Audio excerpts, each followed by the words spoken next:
so? Think so, Iago? What? To kiss in private? An unauthorized kiss?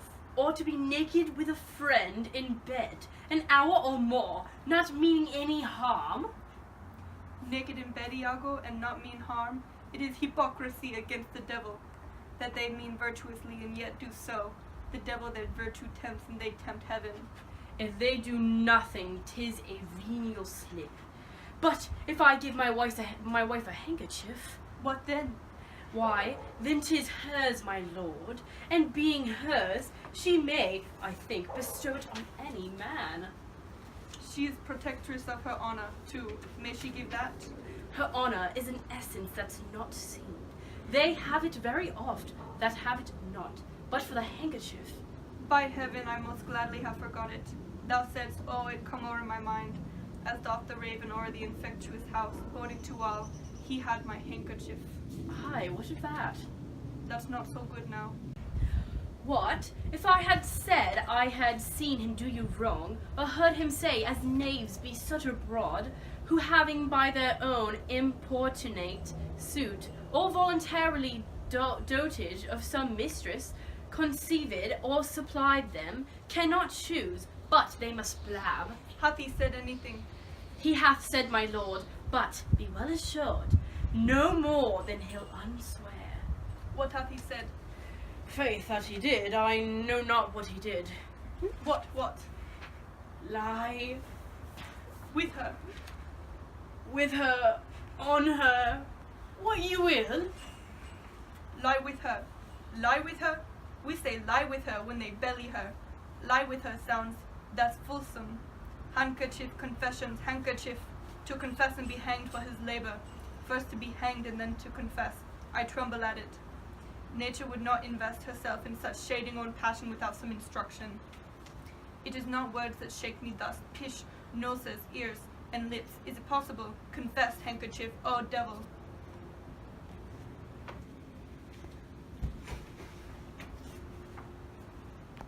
Work on my medicine, work.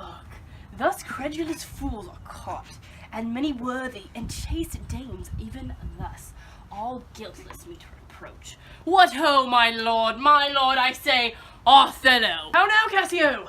What's the matter? My lord's fallen into an epilepsy.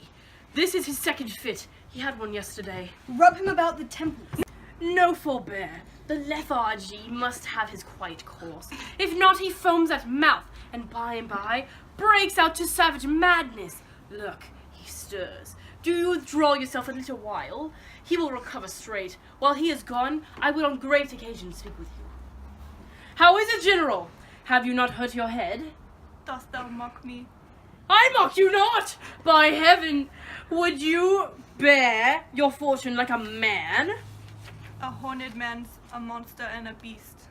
There's many a beast, then, in a populous city, and many a civil monster. Did he confess? Good sir, be a man. Think every bearded fellow that's but yoked may draw with you. There's millions now alive that nightly lie in those improper beds, which they dare swear peculiar. Your case is better. Oh, this is spite of hell, the fiend's arch mock, to lip a wanton in a secure couch, and to suppose her chaste. No, let me know. And knowing what I am, I know what she shall be. Oh, thou art wise, 'tis certain. Stand you a while, confine yourself in but in patient list, whilst you are here, and overwhelmed with your grief, a passion most unsuiting such a man. Cassio came hither. I shifted him away and lay good excuses upon your ecstasy, and bade him anon return, and here speak with me. The which he promised, do but encave yourself, and mock the fleers, the gyves, and notable scorns, that dwell in every region of his face, for I will make him tell the tale anew, where, how oft, how long ago, and when he hath and is again to cope your wife. I say but mark his gesture, marry patience, or I shall say you're all in spleen, and nothing of a man. Dost thou hear, Iago? I will be found most cunning in my patience. but dost thou hear most bloody? That's not amiss. But yet, keep time in all. Will you withdraw?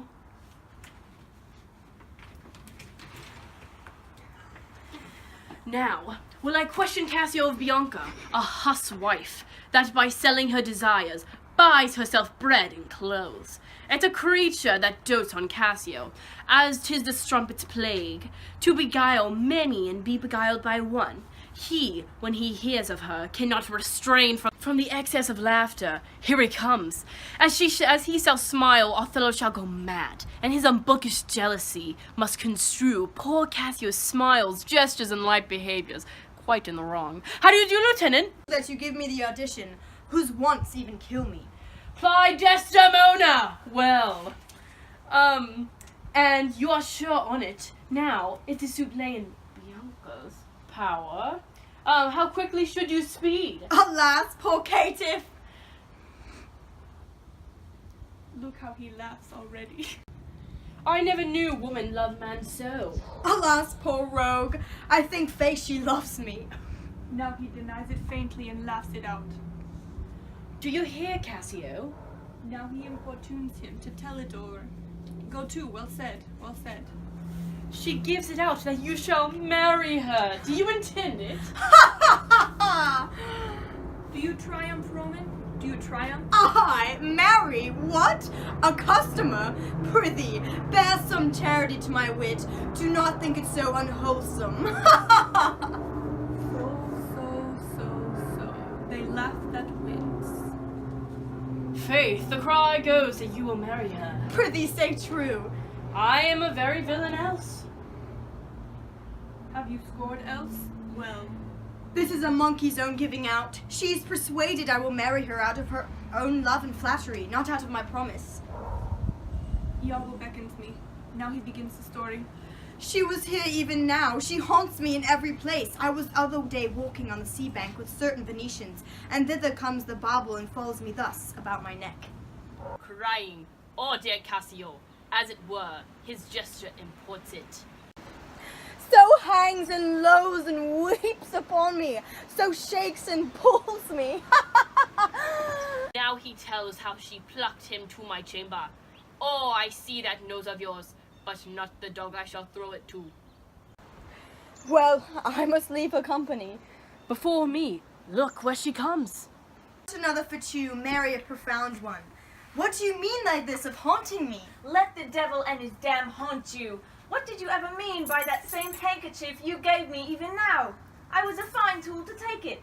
I must take out the work, a likely piece of work. That you should find it in your chamber, and know not who left it there.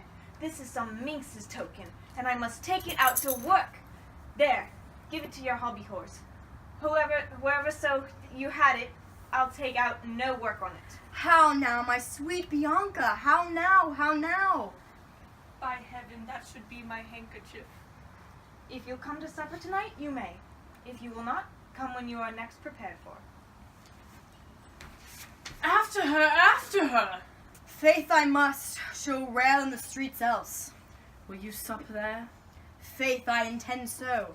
Well, I may chance to see you, for I would very fain speak with you. Pray thee come, will you? Go to, say no more.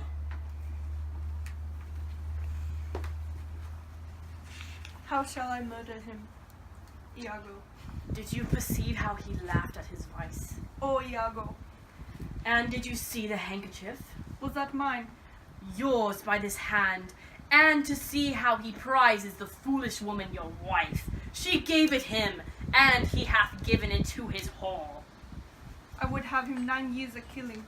A fine woman, a fair woman, a sweet woman. Nay, you must forget that. I let her rot and perish and be damned tonight, for she shall not live. No, my heart is turned to stone. I strike it, and it hurts my hand. Oh, the world hath no sweeter creature. She might lie by an emperor's side and command him tasks. Nay, that's not your way. Hang her. I do but say what she is. So delicate with her needle, an admirable musician. Oh, she will sing the savageness out of a bear, of so high and plenteous wit and invention.